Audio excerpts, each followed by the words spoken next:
একটা সার্টিফিকেটের অভাবে কোনো চাকরি দিতেছে না। একটা চাকরির খুব প্রয়োজন আমার।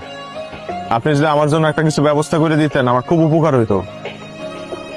একদম 20,000 আর কি, কোনো দামাদামি চলবো না। আমার কাছে 4,000 টাকা আছে, এইটা নেন, আর একটা মোবাইল আছে, এটাও দিয়ে যাই। তাই কতদিন?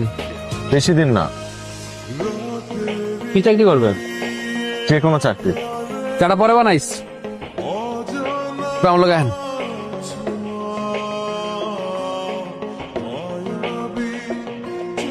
ডিজাইনটা এরকম, ঠিক আছে? পরে আমি ডিটেলস বহাই দিতেছি, নাম ঠিকানা কেমনি কি, ঠিক আছে না? কিন্তু ভাই হাতের কাজটা একটু নিখুঁত হওয়া দরকার ছিল না? এরকম বুঝছেন আপনি? বুঝি। করতে দিলে পারবেন? সময় দিতে হবো, সময় দিলে পারবো। দিলাম সময়, দিয়ে বানান চাপান।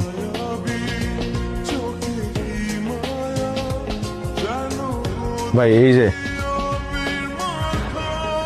এটা মোটামুটি বানাইছি, আগের চাইতে একটু ভালো না? কত টাকা বেতন হলে পোষাইব? 20,000 টাকা হইলেই হয়ে যেত। 30 দিব। আমি আর কোনোদিন কাম করুম না চাচা, গিট্টু চড়ছে। এখন থেকে আমি লমু